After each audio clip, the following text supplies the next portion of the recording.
Welcome to Heart, where we break the silence, bridge the gaps, and bring real conversations about mental health to the forefront. I'm your host, Lee Yaffe, founder and director of the Longshortroad. Hi, Frumie. Welcome to the show. Uh, Hi, thanks for having me.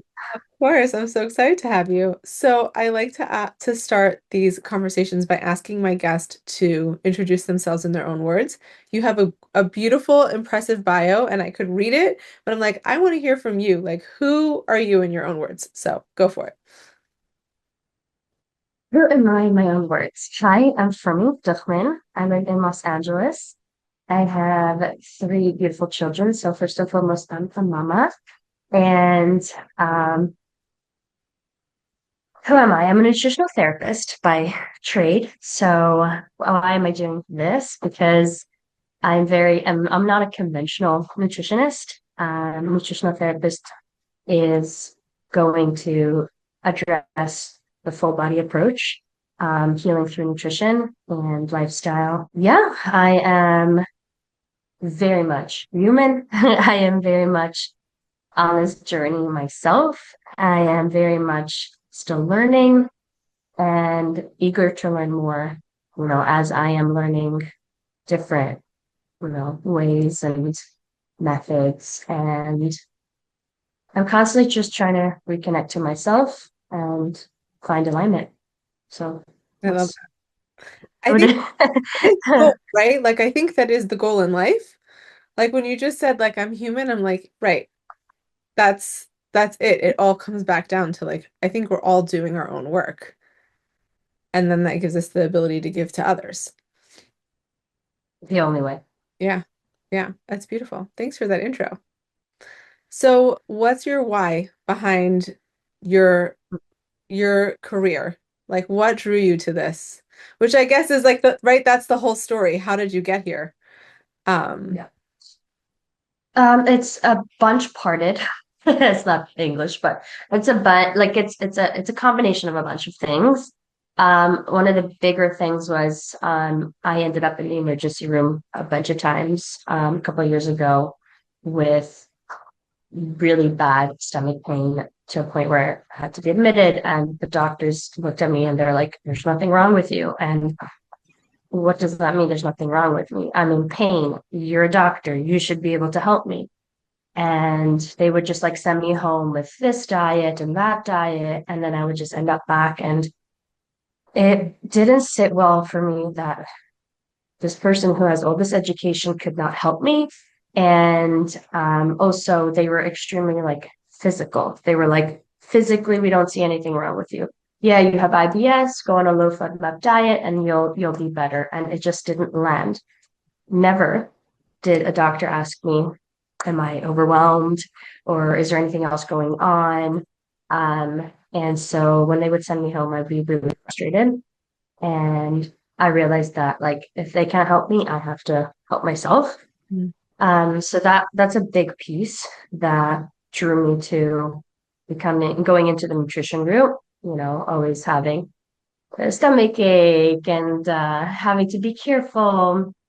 I also grew up a little bit on a larger in a larger physical body and being bullied in school mm, around that and going on extreme diets as a teenager. And what really pushed me as well is having my daughter and looking at her and being, like I want my daughter to have a happy, healthy mother who is obsessed with this beautiful vessel that God gave me to birth her. Because after birth, I'm just like, whoa, yeah. this is like, so that in addition to being around a lot of people who struggle with mental health and the connection between mental health and the physical health, I just saw such a connection that I really got a drive a couple of years ago to go into further education around that and help people emotionally and physically with their bodies.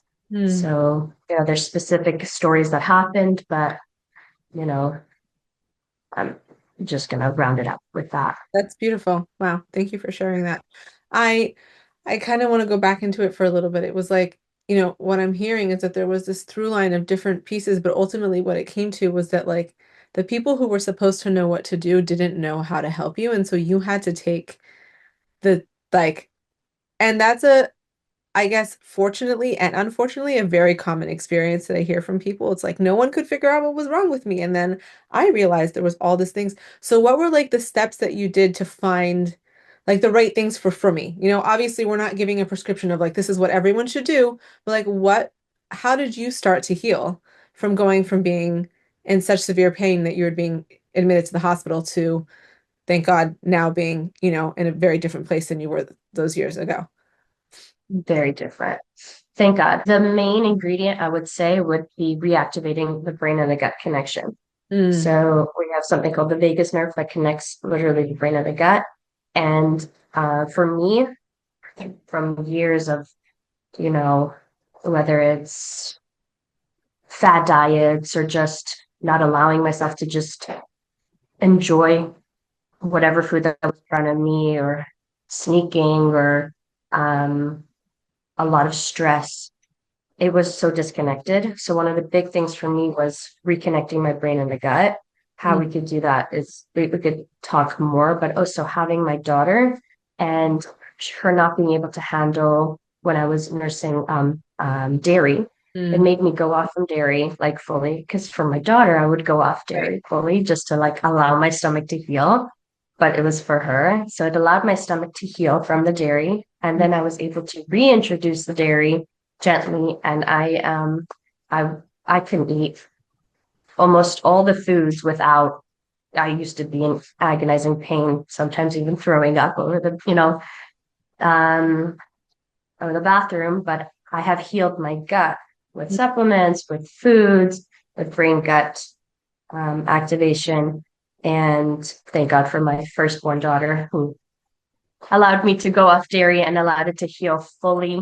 And I was able to reintroduce foods to my body again and love it. And Wow. Wow. yeah. I really want to talk about the brain gut connection. And that's like, I feel like we could just like I'm ready to like geek out on the science, honestly. But just want to bring it back to one thing you said, which I just think is so common for women. And so I just want to bring attention to it, which is that for your own sake, healing your gut would have been one thing. But when it was your daughter that you were doing it for, right? It's like we're not, if it's like for the sake of another person, but like turning towards ourselves and saying, "Oh, I'm worthy of that," not because there's another person by extension, I think it's just, I don't know, like I was the same way. I was like, there was things I was willing to do for my kids that led to my own healing that I would have never done prior to. Yeah. So, yeah. I'm probably gonna misquote it, but like our kids are our biggest teachers, right? They're gonna make us do the work and I have a firstborn daughter, so she's really making me do all the work that like I Hmm. need to do. It's a beautiful mirror and it's a beautiful opportunity. But yeah, this my story did go in with I did it for another person, for my daughter, not a random stranger, but I didn't do it for myself. I couldn't, and I needed to do it for the sake of my daughter. She was crying. She needed, support, and I wasn't going to give up breastfeeding. Oh, And so I had that push, and I continuously. This is the work I'm doing now is expressing worthiness of just any human, not just a mother. I do appreciate loving, and I love working with women, but you are worthy because God gave you your body, your vessel. You make Duchman, and you don't have to do it for anyone other than for the soul that is like God. It's God in this body. So you got to take care of God. You got to take care of yourself. hmm. But sometimes we have different pushes. I Right. had that push. That was my push. That was my drive. Yeah. Yeah. But it is interesting though that like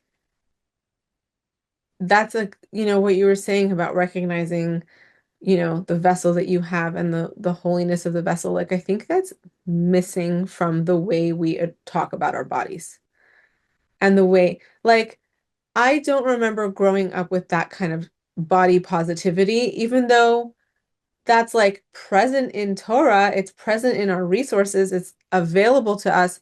There was no kind of language around that growing up. I can relate Yeah. deeply, Yeah. but but when I went into the studies around nutritional therapy, one of the main modules was nutrition. Okay, not the physical, like not what's in each food, but the tradition around the foods. And I was so blown away with how it is in our, from infrastructure already, the tradition around food, the fact that we have Shabbos every single week, the fact that we have even within like Shabbos, we have fish, we have challah, we have chicken soup, and there's all these traditional foods that is part of our generations going back, and it could be either just chicken soup and just challah, or it can be actually these foods that Hashem put into this world. There's the spiritual element of challah, and there's the physical and spiritual element of chicken soup, and we could go into that, but we have it in our, you know, in our Torah already, the traditional part of it. I mean, I think this parsha is all about the Mishkan. There's so much food when it comes to, the lechem, and like there's so much tradition when it comes to food that, I kind of like we're all stripping back like Pesach and bringing back like the Cheresenu part of Pesach, not the simplification part of Pesach, but we're bringing back the freedom part of Pesach. So I think our generation is reclaiming the joy part of the traditional foods. Not like we have to make these Shabbos meals. We get to make these Shabbos meals. We get to sit around and eat this food, and Hashem put the perfect foods into this world. It's like, okay, yeah, we take our kid has each to their own, whatever they give their children. But if their kid is sick and they give them medicine and they're like, okay, this medicine's going to heal this child, any food that is put into our body can also be a vessel of healing. Mm-hmm. And if we go in, again, this is brain gut activation. We go in with this attitude of this is a vessel of healing. This is a source of healing from Hashem. This, yogurt bowl, this pizza, it doesn't matter what it is, whatever it is that is going into our mouths or in our children's mouth, may it be a vessel, may it be a source of healing, then it can. Then there's space for that. Versus, and we're talking about how we were raised is like the hardest, like for my soul, like I still like I have to like breathe because everyone has their own story, but like, you know what, I could have dessert because I skipped lunch, or hearing things like that really, like, first of all, I don't want my child to hear that. Thank God I have done the work, but never, like you're worthy if you want dessert. And it's not something that will, trigger an autoimmune disease, or if you're on detox of something, or, this is separate. If you want dessert, you sit down and you ask yourself, do I want this dessert? Yeah. Yeah, I want this dessert. And you know what? Your body is going to welcome that dessert with open arms. Right. Versus, if you're going to eat that dessert and then you're eating it with a closed body. Right. It's more likely for digestion not to happen, like physically and emotionally. Wow. So, right.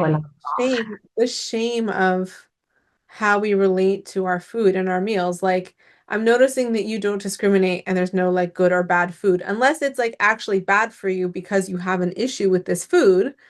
There's no such thing as like, is the pizza good for me or bad for me? It's like, do I want this slice of pizza? And being like being open and having your body be open and receptive to the experience of eating the food.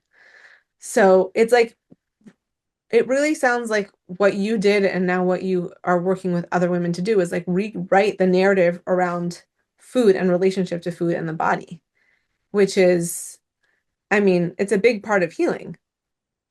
Yeah.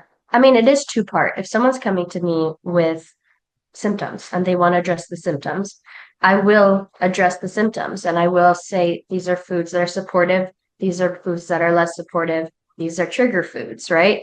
I had a client with asthma, and I was like, let's go off any phlegm-inducing foods and let's add a lot of, leafy greens. She did really well for a little bit, and then she caved. And she came back with a really, really strong flare up. And I was like, this is the best lesson. You saw how the progress was like it was slower, but it was progress. But then the the flare up was your beautiful lesson that you could take from this, that you can get better, you can detox your body, and when you reintroduce it, it's just not the time yet, and it's okay. Let's start again. Those are our best the best teachers. But like So there's they come back. shame around how you're addressing this. And like I appreciate that so much because I think that like the health and wellness world is there is a lot of there's so much shame still. And like even Yes. the way you Yes. said supportive and less supportive, it's not supportive, it's less supportive. Like it changes our relationship to the fuel we're putting in our bodies. There's no space for shame when it comes to this, because sometimes it's just not education, it's just the way we grew, we were brought up. It's also the lack of like knowledge, like how much the food industry has changed in the last couple of years. Like, someone, older family members of mine would be like, this is how we ate back in the day. And I was like, even if you did, the foods that you had back in the day was not the same as the food that we have today. Right. And it's changed a lot, a lot. And so bringing in shame, I get it. It's a process, and I go down the spiral sometimes too. And then I have to bring myself back and be like, what's my purpose? What do I want? What's my which direction am I going in? Yeah. When I forget English words, I just want to put it out there. I'm from Switzerland, so I like kind of sometimes, It's okay. when I'm put on the Hey, I'm a spot. native English speaker and I still do that. So like you're good. But it's just yeah, I think it ties into so many things and there is really no like if you break it down, there is if we view our bodies really as a vessel and as a gift from God, then we want to have a positive relationship with it. It's just a lot of people didn't grow up with that, right? They grew up with what you grew up with. Oh, I can have dessert because I skipped lunch, or oh, I'm so bad I ate a cookie, or being shamed by other people, not even shaming themselves. You're going to eat that? Don't you know how many calories are in that? Didn't you just eat such and such? So it is like there really is like a reclaiming of seeing our bodies as holy vessels. Yeah, I mean, there's also like there's real eating disorders out there, and that's it's real. And whenever someone wants to work with me, I'm happy to work adjacent with a mental health professional too. I'm not a mental health professional. Eating disorders and disordered eating and all, everything. I'm sure there's a bunch of podcasts on that on your thread. Um, but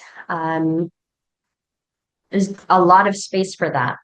But how do we, support, and I want to say even prevent our younger children and even ourselves and our peers, is by continuously saying like this, I have a choice to put this in my body, and it actually can give me some energy, or it can give me strength, or it can give me, the fad diets are just, there's no one pill. There's not one way. We Right. have even twins. I mean, even twins, Yeah. identical twins, Right. will have different needs Right. in their bodies. They have different DNAs. Yes, they have very similar, but you have a different need, just like your neshama has a different need.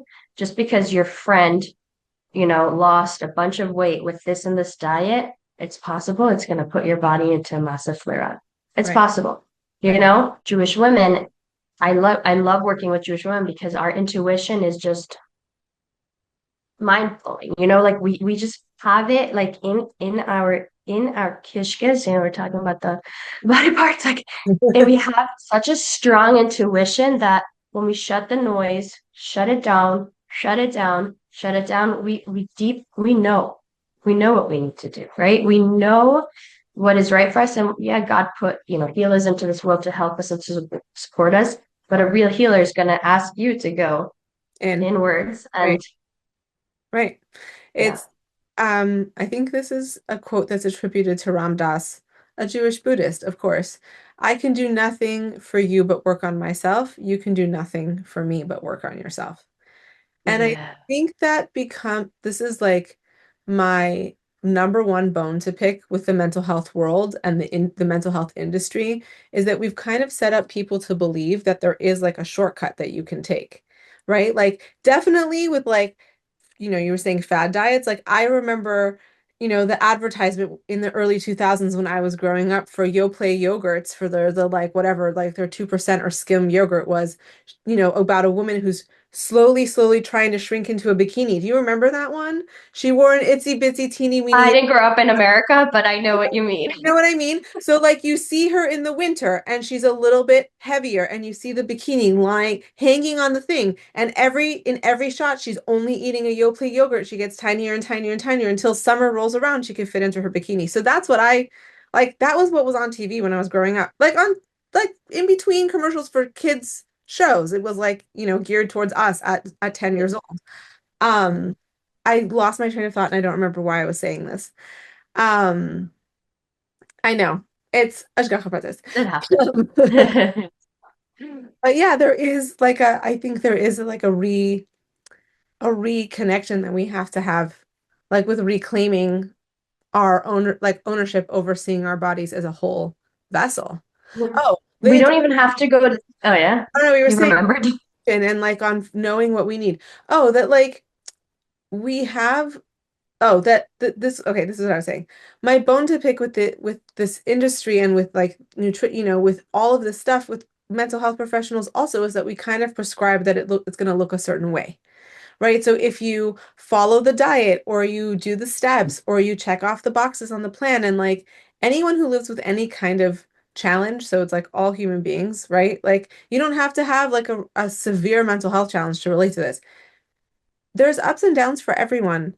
And like the thing, I try to think about it like with Four Seasons. I live in Philly. You can't do the Mhm. same outdoor exercises in January as you can in August or September. So like, right, I can't run in the winter. I can run in the spring and summer. Right. So it's finding what I think right, what it comes down to is like we really have to stop looking at is it there being a one size fits all solution for people. It, it's hard. It's hard for women. We have a lot of pressure. We have a lot of pressure as women. One of the biggest things that, you're talking about an advertisement on TV, you don't even have to go so far. How many times have we heard our peers, they got them like, in a young stage of a lot of us having babies and they're like, oh, I can't wait for my body to bounce back. And I'm like, What bounce back. bounce back? What does that look like? What is that? First of all, yes, my best pregnancy was when I was like active and taking care of myself, and my best birth was like that. Like after that pregnancy it was magical. And yes, I did prep my body for birth and take care of myself in a different way that I did with, previously. But what does bounce back mean? You just birthed a soul. You just birthed a human body with a soul. Yeah. And whatever your body needs to do to heal, to get better, and for if for your mental health you want to, work out, or if for your physical health you want to work out, do it. But do it because you want to and you understand the dopamine you get from it, or the strength that you're getting from it. Right. Not because, your friend bounced back really fast. And everybody's created differently. There are some bodies that, you know, go back easier. There's some bodies that will forever have stretch marks. And there's some, um, But I think there's so much pressure. but also like on the birthing thing, that is like it's kind of like a bad, I see it, I've come to see it having had three kids, is like it's a badge of honor to like carry the change of knowing that like I am completely altered and my life is forever different because I birthed three human beings with souls into the world. Like that is wild. So like yeah, parts of my body look different now. Like that's just how it is, right? It's But it's a gift. the gift. No, but you go to what you were saying. I'm sorry to have interrupted you. That like there's a lot of pressure for us to look a certain way. But that's the thing. It's so much of us who are trying to look that way are not feeling good in the process, right? Like if we, Yeah. I think the goal should rather be, do I feel good in my body? And do I feel strong? Do I feel like I have energy? Not, And am I healthy? am I healthy? Do I fit into the dress that I fit into before I had three kids? I don't. You know, I don't. It's actually, I remember like after my second pregnancy, after my first, I was one of those people where I was like, wow, I really bounced back. And then after my second pregnancy, I was like, oh my God, this is my body is totally different. And I had this moment of realization of like, rather than trying to shrink myself to fit into clothes that I fit into 3 years ago, I need to just change my closet to work with my body. And like, I remember that being a very like relevant, revelatory moment of like, oh, I don't have to try to go back to right who I was 3 years ago. I can work with what I have in front of me and honor what I have. You're never going to be the same. Right. Not physically, but even like physically, emotionally, spiritually, never going to be the same. Right. But even someone who's never given birth. I worked with someone with PCOS, and we were working on getting her periods more like every single month. Yeah. And in prep of getting married and in prep of wanting to have children, and in prep also she had like pimples and headaches, and so we were working with her PCOS, and after I want to say 3 months she was starting to get her periods regularly and normally, not painfully. And she was mentioning how it's working. And I was like, did you take a moment and thank your body? And she's like, what? I was like, okay, no, hear me out. You're working so hard on this. You're doing such beautiful work. You're adding protein, drinking more water, having more fiber, less, using less toxic material, meditating, whatever, all the things that you were doing. You were working so hard. You're doing the physical acts. Did you ever sit down, touch your, ovaries and say, thank you? Mm. And it was, she couldn't do it. It was so foreign. It was just like so crazy to her. Like, okay, for me now, you're like way too hippie for me. Like we're like that's where we end.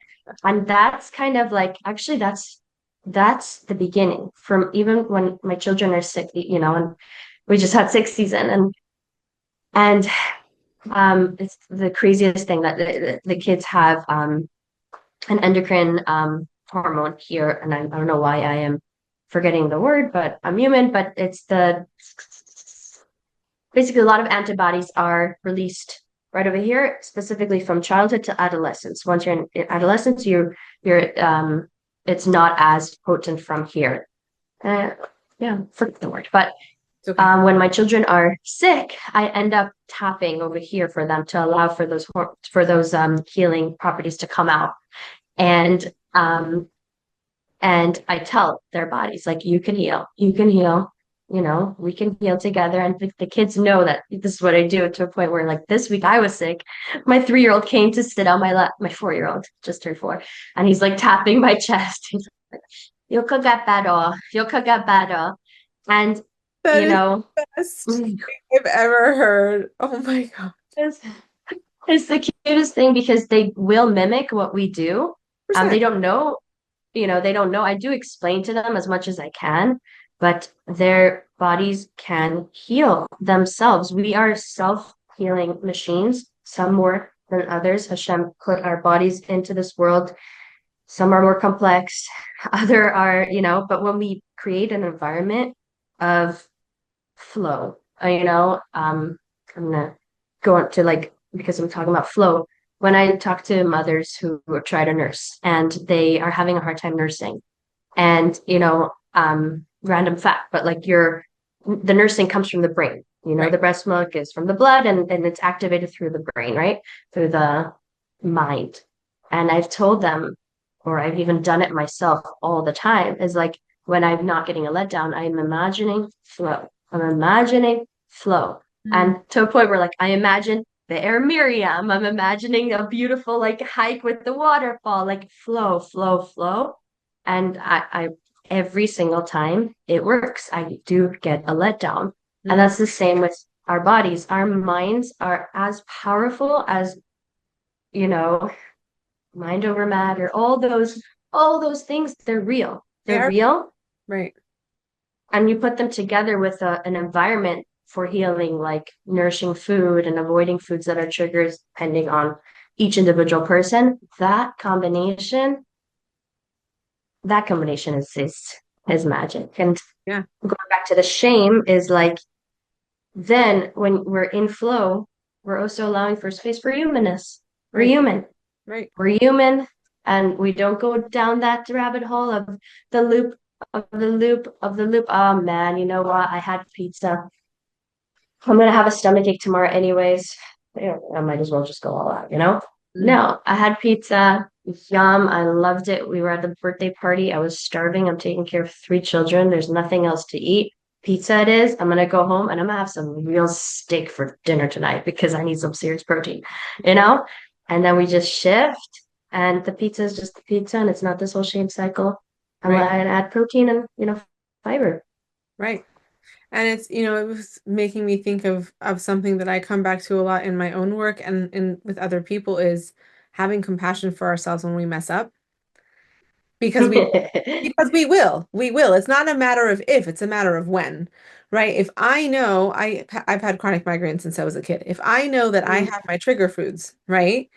And then I eat a trigger food and I beat myself up for eating the trigger food, I can guarantee that the migraine I'm going to have the next day will be significantly worse than if I was like, okay, I did something I shouldn't do or something that I know doesn't work for me. I'm going to have some extra water now or like whatever it is I need to do to like help myself. Right? But yeah, we need to be kind to ourselves and like It's turn so towards hard the kind. sometimes. Oh my God, it's so hard. I think it's the hardest thing. When I teach in all the classes I teach, I always start with 1 minute of silence, just like sitting in silence. And sometimes I'll add in like, give yourself a hug for that 1 minute. And it's like a brutal 60 seconds for people because like, you want me to do what? Yeah. You want me to hug myself? Like, that's a What? weird.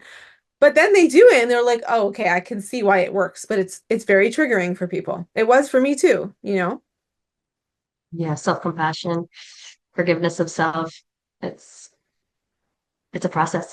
It's real. Oh my gosh, it's such a It's process. real.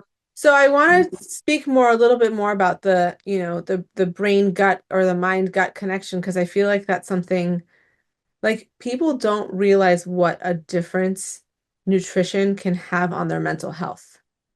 Mhm. And like not that we shouldn't also take other steps, right? This is not to say that if someone needs to be on psychiatric medication, they should not be, right? But like the impact that nutrition can have. So I wonder if you could speak to that a little bit because I think it's such an important part of mental wellness, of wholeness that gets left out. I think it's like the number one thing that gets left out. When I was diagnosed with depression, no one asked me, what's my diet like, or what am I eating, or how am I taking care of myself? Am I getting enough sleep? How much water do I drink? What kind Mhm. of inflammatory foods am I, same as you. For me, I had to figure it out by myself. Yeah, There was no guidebook. I wrote, you write the guidebook as you figure it out. as you figure it out. Um, so what's your question specifically? Can you explain I guess this like the scientific connection or how we can strengthen that connection? Okay, the brain gut activation. It's all about activating the parasympathetic nervous system, which is the calm nervous system. Okay, so what I always say, and I used to teach this in high school, but I stopped last year,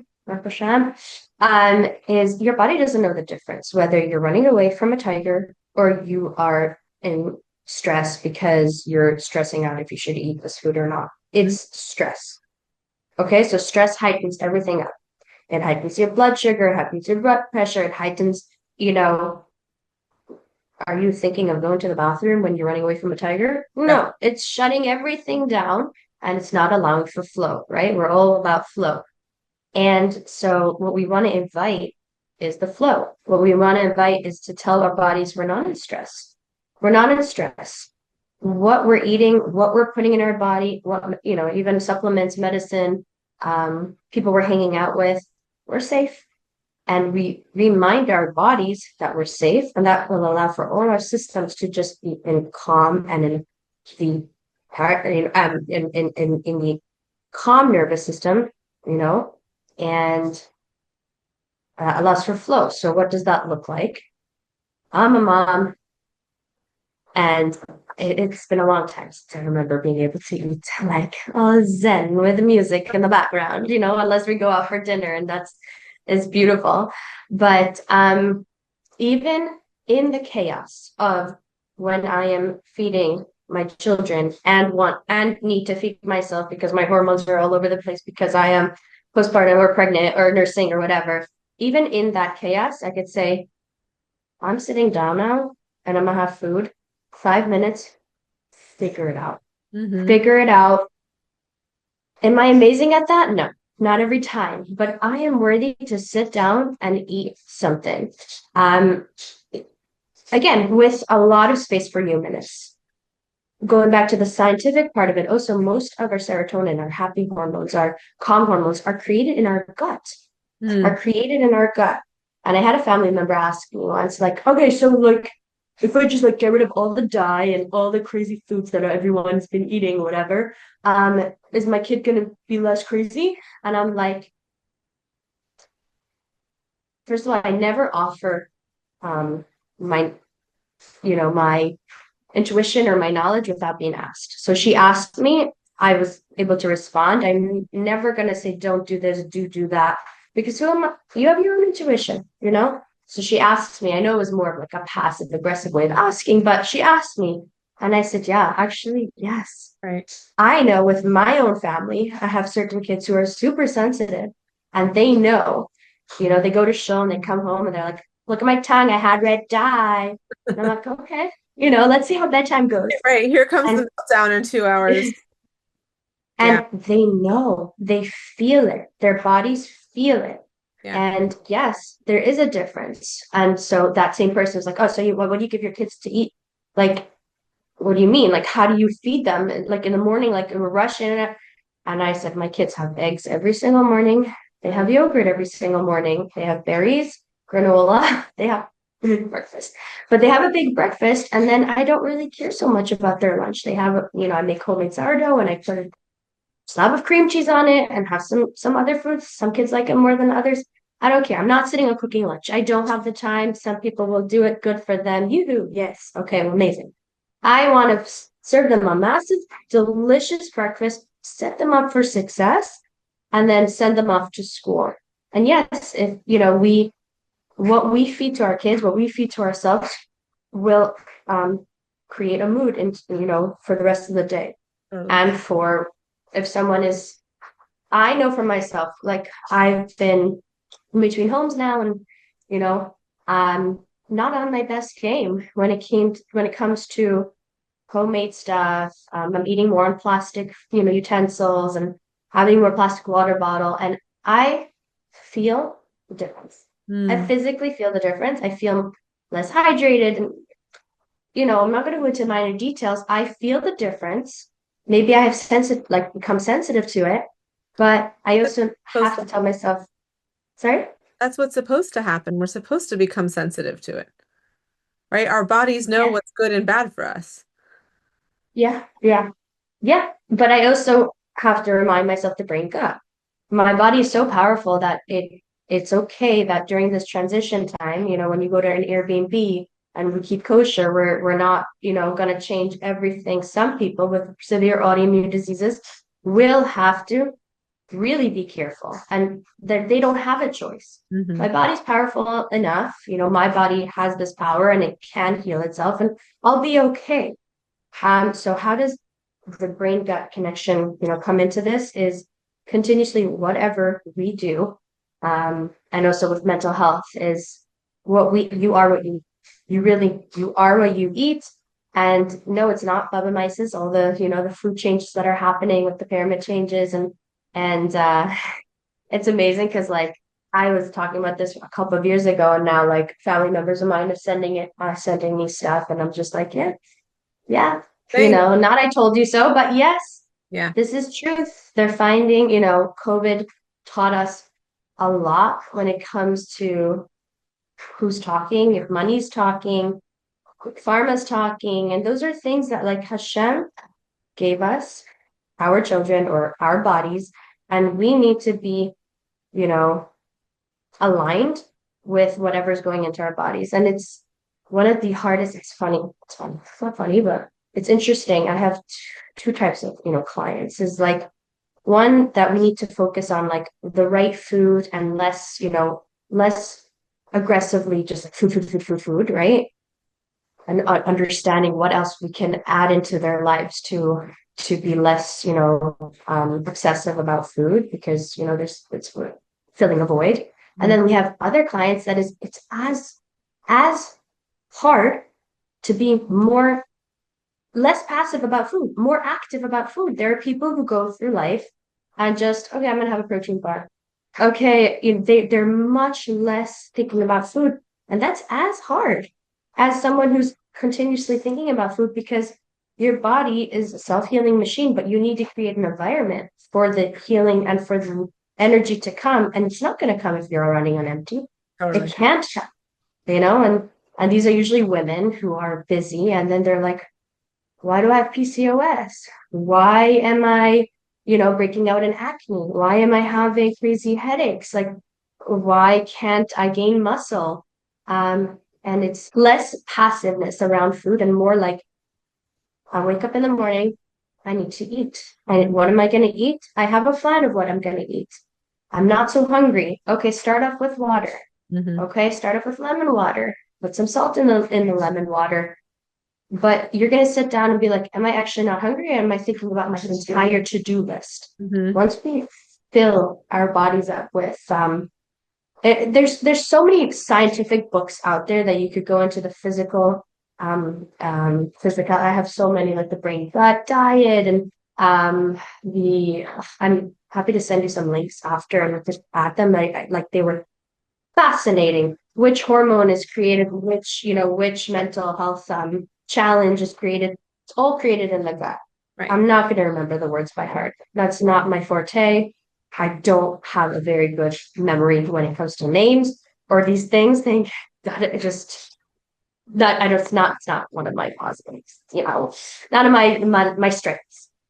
There are plenty of books out there, but as the person who's probably going to be listening to this is sitting down and allowing yourself the time for the food to go into your body and to eat and to nourish your gut. You will also create space to nourish your brain and be more present in the meeting that you have. Be more present for the children that you have.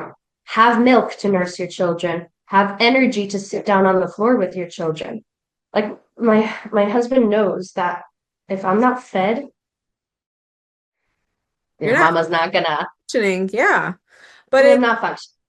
it's in, and it's again, it like goes back, for me when I'm thinking about it, it's like what you were saying about like how your child came to you to like say you could get better. So much of that really again that relationship of like nourishing our bodies, it does come from like the storyline that we grew up with of like what we saw other women around us doing or how we saw other women around us functioning. It's really like I do fall into that category of the woman who's so busy that I'm like, did I eat it? Why do I feel so awful? Oh yeah, the last thing I had coffee at 6 a.m. and a banana at 8 a.m. and now it's 5 p.m. and I haven't had anything, right? Like, so of course you're going to feel awful. But I think that the goal, right, is that we want to be using nourishment and have a positive relationship with the way we're nourishing our body so that we really can have the energy to thrive. The big shift is to see food as nourishment. Right. Food is nourishment, food is energy, right? Again, there's the spiritual energy that food has. Each food has its own spiritual energy that Hashem put into this world. That's why also like there's a different energy that comes up in our bodies when we eat Hashem's creation, Hashem's food versus man-made food. There's a different energy that's happening in your body, physically and spiritually. My daughter like calls strawberries Hashem's candy.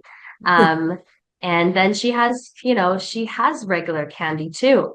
I'm not buying candy that has been produced in a lab that has so many additives to it that I'm confused whatever, what it's going to do to my child's body. But there are plenty these days that we have access to so much more nutrient dense candy and nutrient dense snacks. And, another thing is like never like, labeling food is like a big deal with good or bad or not. Like we have to know who we're talking to. I have different kids, different types of kids. They also hear things, you know. I have one child who's like touching her thighs, like it's so big. And I'm like, yeah, you know what a big muscle is in that thigh? Like if you did not have a big muscle in that thigh, then how are you running? Like you need to be running, you need to be running in the gym, and she does dancing. And it's like if you didn't have a big muscle there, then you're not going to be strong. And just rewording things like there's,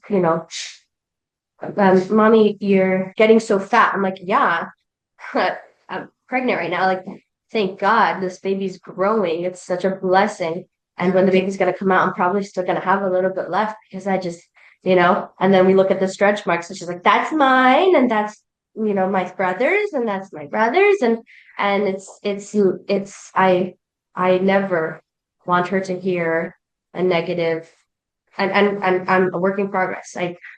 I'm very human still, like I'm very human. And it's years of rewiring to a point where like I remember coming home, after being bullied in school. I'm not going to say how it happened because it's just too sad, but it was hard. And I would come home and my mother, was extremely on, my side and called the principal and said, this is not okay. And thank God, I had her, her protection. But after I finished the beautiful homemade dinner, growing up in Switzerland, everything was homemade. My mom like had delicious dinner at the table every single night. I would, and everything would be put away on the counter, and I would go back to the counter and eat more, even though I wasn't hungry. I was just, filling the sadness or this void that I didn't know what was.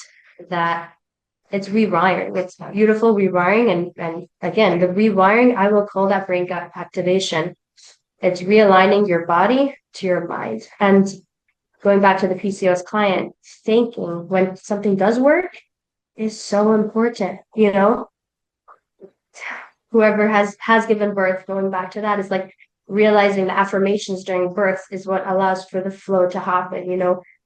Affirmations is like my daughter had this pimple that we're trying to get rid of, and we're gonna, instead of like, oh my gosh, it's like, okay, we have a pimple, and how are we gonna deal with it? And we tried apple cider vinegar, we tried this, we tried that, whatever methods that we have, but never with hysteria, because the hysteria is what's gonna like have this like emotional attachment. Right. Yeah. Another thing that I started is because I'm like so obsessed with like people's knowledge and people's gathering of knowledge, specifically Jewish women. We have generational knowledge that is like, my poor husband, when everyone was sick, I had like onions everywhere. Like whoever grew up with Russian grandparents, like we have onions and we have eucalyptus oil like blowing everyone. It's like it smells amazing, but like I believe it shortens the healing period. I could see it. I feel it. Is it Bubamyces? I don't know. I don't think so. I don't think so because I believe in it. Yeah. And again, there's the physical part of it. That I'm not going to remember the words. How the onion, attracts. If you want to bring Judaism into it, like you're not allowed to keep an open onion and cook with it because it attracts. It absorbs tuma, right?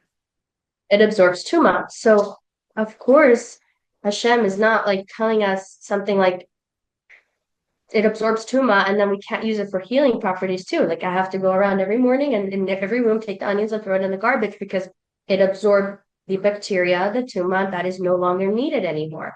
Back like bring it back to everything is connected to Judaism. And I mean, this journey has allowed me to like reconnect to Hashem. Like there's no, it's just like it has allowed me to create a relationship with Hashem that I've never had. Maybe I had more of like a davening in a sitter type of relationship with Hashem, but now I actually have like this deep connection with Hashem.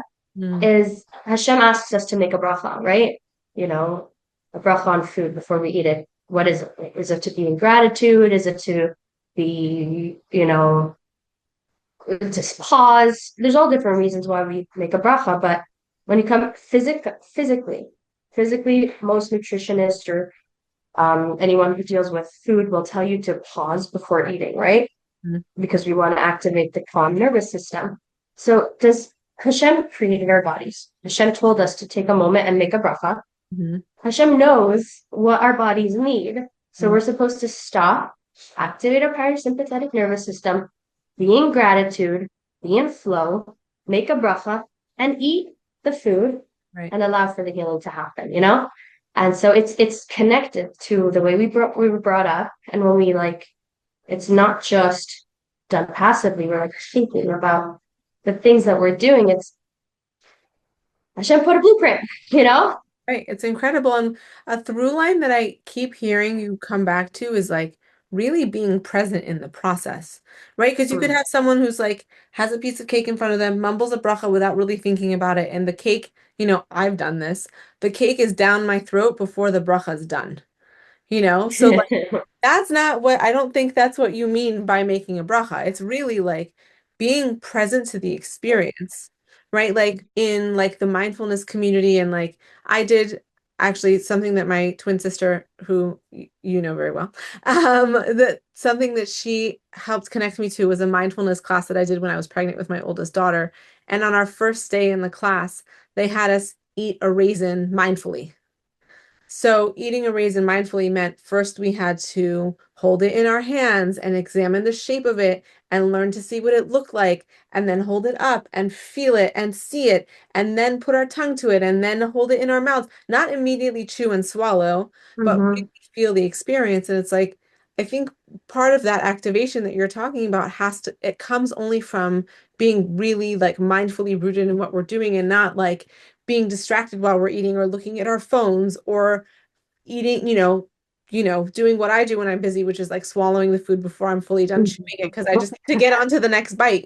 So I think, it's coming back to being in our bodies. It's coming back to being in our bodies and also knowing that we have a choice. And as long as we're breathing, as long as we're alive, as long as we're flesh and blood in this world, we have a choice.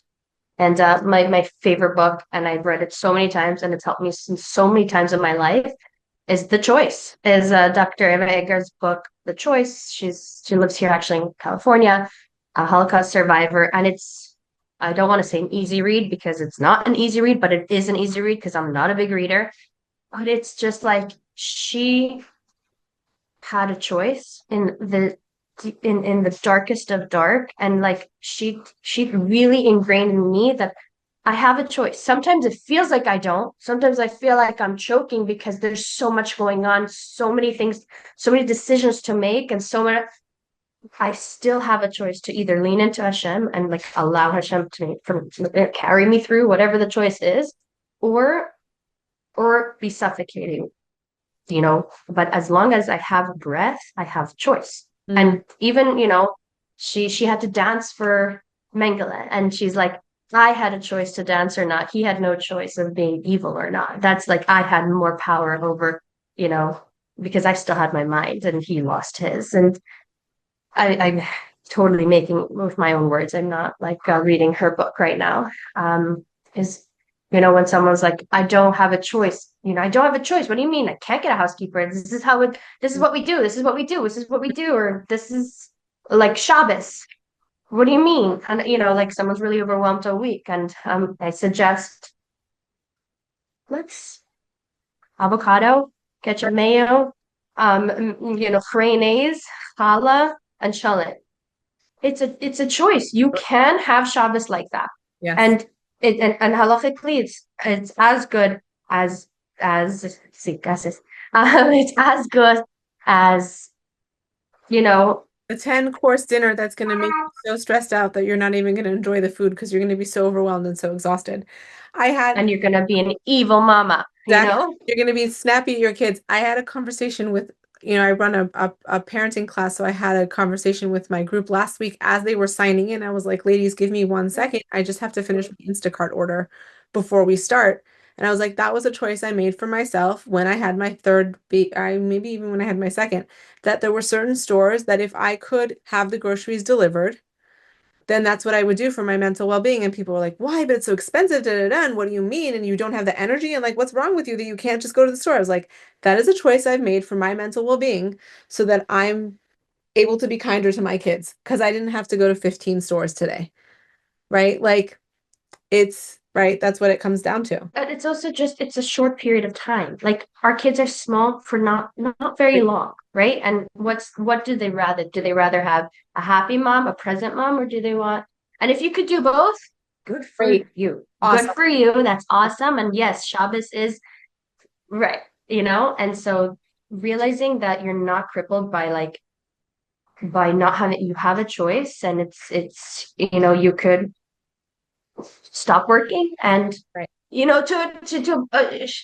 move into a smaller place. It's is it hard? Right. Is it hard? Of course it's hard. But what do you want? What's your alignment? What's your flow? What's your priority? A big house? Okay. Focus on being joyful, getting that. Is Right. your priority being a present mom? Focus on, you Being here. know, yeah.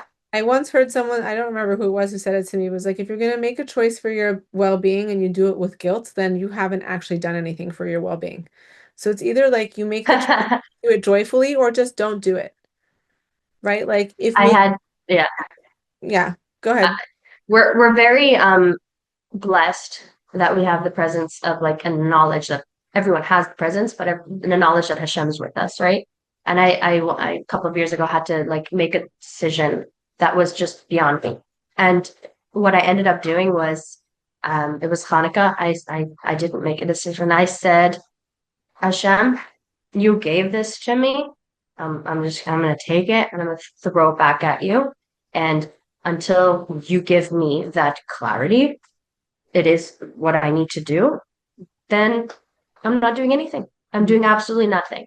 And that's also a choice, is just giving it over to God and allowing God to carry it. And thank God I did that because I didn't make a choice based on resentment or anger or sadness or joy, or I made it. I said, this is too much for me. It's too much for me. And we could do that, in health and wellness too. When we're so overwhelmed, that we're so overstimulated, that we're so at capacity, do nothing. Right. Do nothing. Yeah. Do nothing. Yeah. Give it over to God. If you can pray with a sitter, amazing. If not, amazing too. And talk to God. Give it over to God, and allow for flow. And then you realize what your options are. You have an option. This is your option. That can be an option. You could go to natural route. You could go to antibiotic route. You can. That's your choice. You do have choices. Right. Yeah. I think we forget that. Like but it also goes back to what you're saying before about there being a sense of pressure that we have to do things a certain way, right? Like in our society, things have to be done a certain way. You have to check off certain boxes. You have to look a certain way. You have to make this kind of food for Shabbos. You have to do all this stuff. And it's like, actually, we have a choice to step out of line, right? Like we don't have to do the same thing. If it's not working for us, but it's what's been happening generationally, like we don't have to keep that story going, right? Yeah, it's not working. Yeah. Yeah. Yeah. What we have to do is bring godliness in this world. That's our job. Right. And however that looks like, that's to me, it's not being an angry mom. To me, it's not screaming, it's hard not to. You have little kids and I try and I try and I try, right? So like thank God like, my husband really like helped me realign myself towards like what's actually Torah and what was given down to us through choking, um generational trauma is what I mean. And let's say Pesach's coming up right now, and God, I married someone who like it's the most triggering time for people. It's literally the most triggering time for people because there's so much stuff that's not actually like it's it's not a week of right. going on a carnivore diet, get some steaks, put it on the fire, and and be joyful and tap into freedom and really like thank God my husband really allowed me to realize that that's what Pesach's about. Right. That's what Pesach's about. It's not about going absolutely crazy and not having time to sit on the floor and play with the kids. The kids are off from school. Right. It's the best time to like get to know them more and Right. connect to them. And we always make a child-centered, Seder with the frogs and the, you know, and para and it's fun and it's enjoyable. And, do we still have to clean? Yes, we get to clean. Right. There's halacha and then there's extreme and you do you whatever you do it wholeheartedly and do it joyfully, like Right. to the best of your ability, but just be aligned with what you're doing and not because God's not smiting you. Like if there's and he's not smiting me. Back down also to like again being present. Like if the stress of the Yom Tov or the stress of the meal turns you into someone who is then going to be vicious or malicious or angry at your family, then like have you actually fulfilled the mitzvah of Yom Tov if everyone's grumpy? Like I don't think so. Like if no one's talking to Technically yes, like because you did yeah, the but mitzvah. like you did the mitzvah, but like spiritually and emotionally, like you've created something that like, like this is why it's like every year I talk to people and they're like, Yom Tov is always the most triggering and difficult for them because all it brings up for them is like all the terrible memories from their childhood and those experiences. It's a good reminder that like we really have a choice for how we want to show up. I love Pesach. Honestly, it's my birthday. That's why I'm obsessed with Hey, Pesach. I And love it's like, that. and I I like, yeah. I've learned to appreciate it more. I think also having kids and like making it about them and making the Pesach, making the Seder focused on Yeah. them and having like we do the sunglasses for every maca every year. My daughter Uh, loves that. Um, okay, my last question for you before I let you go is if someone is listening to this and is like, wow, I really feel connected to all these ideas and I really want to start implementing and making positive changes in my life, are there like small practical steps that people, and I know obviously it's so different for every person, but like generally speaking, are there steps that we all could be taking to like better support our well-being through nutrition? well, the first thing I would say is even when someone comes and works with me, like to work with me for 6 months at a time, I always say you start small. You start small, but you start small and you're able to keep it. What does that mean? Starting your morning off with water instead of coffee. Changing one meal by activating your brain, by activating your parasympathetic nervous system. One meal, not all the meals, one meal. Because when you're like, okay, I'm gonna change everything. I'm gonna take everything out of the fridge. I'm gonna anything with dyes, anything. I'm gonna take it all out. It's not maintainable. It's No, not gonna happen. right. So whatever you decide that you want to start off with, you're gonna do that on a beautiful, small, incremental level. So I would definitely say drink more water, activate your parasympathetic nervous system. That means having a conversation with yourself before you start eating, or just taking 3 deep breaths before you're eating, putting your fork down in between eating. And then, one of the easiest thing is eating as close to Hashem's food as possible, Mm, whatever that looks like. You could get ketchup that looks more like Hashem's food, and you could get ketchup that's less like Hashem's food. Yeah, everything's Hashem's food, but like more man-made versus Hashem made. right. And that's like, 3 easy things to start small. One of the biggest things that worked for me, I love food and I loved cooking as well. Like I really love cooking. I love being in the kitchen and I love hosting. So when they told me there's all these foods that I can't eat, that didn't sit well with me because Hashem didn't give me something to love and then I can't, adding more positive will just have less space for negative. It's just the reality of life. When we add more of the good, nutrient dense, the support, the wholesomeness, whether it's emotional and physical, we have less time and space for what doesn't serve us. And Mhm. so going into healing with that mindset is like, let's add more. And then we don't really need to focus on what no, no, no, no. It's just going to kind of slowly fizzle out. That's a real big tool in my life. I added more of, wholesome stuff while cooking, and I didn't go into my kitchen with like, what can't I have? It was more like, what can I do here? And I with delicious meals, I can say that with, I love to cook, and it's really fun, and it's an expression of love, and it's an expression of, it's an art. Yeah, So yeah, adding more, just less space for what you don't want anymore. I love that. And I really resonate and connect to the idea of doing things small.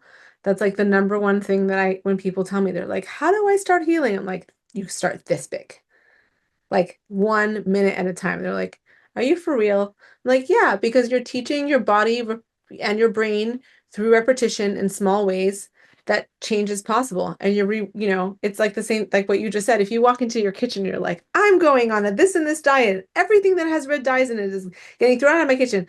I can bet you in a week, all that stuff is going to be back in your house. Or you're going to be like hiding it in your car and eating it, in the carpool lane before you pick up your kids. So Yeah. like, it's not sustainable in the long term. It doesn't. It doesn't. And I don't know if you realized, but we spoke for a while, and never did I actually say like, what is good, what is bad. I mean, we said red dye because that's just like a basic overall thing. I'm not gonna do that unless I work one-on-one with someone, Right. And even if someone comes to me in the middle of the street, like, what should I do? What should I do? I need to get to know you. Totally. I need to and a lot of people get really mad that I Yeah. don't have like a device. Yeah. Is this pill good? Is this supplement good? Is that some I don't know. I don't know your needs, right? Like, Depends. Right. It depends what the person's needs are, but it's the same thing. I think it's like that in mental health and definitely with suicide prevention. Like when I speak to people, they're like, what's the way? I'm like, well, who are you? Who are you? yeah. Because your way, I know one time I did a class at a high school and we were talking about like ways that you can implement wellness. And so one thing I said was like, I really enjoy journaling or I love Mhm. expressive writing. And I know about I you, don't. you don't. I know you really don't. But like, right, like there was one girl in the class who raised her hand. She's like, I love to write. I was like, great. And then another girl sitting next to her audibly groaned and was like, ugh, I hate journaling. I was like, so don't. Right? Yeah, Like you have to find the things that work for you, but then like use them in small yeah, ways. exactly. Yeah, Yeah. I love it. For me, you're like you're really inspiring me and the wheels are working in my head, how to add more of that. I'm definitely going to start with the water over coffee thing because I'm a 6 a.m. roll out of bed into a latte kind of person, but I know that it's right, literally. And if I could bathe in a bathtub full of a latte first thing in the morning, uh, right, but like ultimately it's making those The small small, small changes. don't not have it. Have it just after the water. Right, right. Yeah. I love that. Thanks. Thank you so much. Thanks This was for fun. being on. Fun. And thank you. And I'm going to include all your information, everything in the show notes so that people can reach out to you if they have questions or want to connect with you further. Perfect. And have a happy and kosher Pesach. Thank you, you too. Thank you for tuning in to Heart to Heart. If you or someone you love is struggling, please know there is hope and help is within reach. Since 2019, the Longshortroad has been walking alongside at-risk individuals, offering trauma-informed programs, a non-emergency hotline, and a community that fosters healing. No one has to go through this alone, and we are here for you. Discover how the Longshortroad is changing lives. Visit www.thelongshortroad.com or email us at info@thelongshortroad.com to learn more. You can be part of this mission. Sponsorship opportunities for Heart to Heart are available. Honor a loved one, support your community, and help us make mental wellness resources accessible to those who need them most. Until next time, remember, love and connection are the greatest healers. This is Lee Yaffe reminding you, hope is here, healing is possible, and you are never alone. Together, we're walking this long, short road to a brighter future.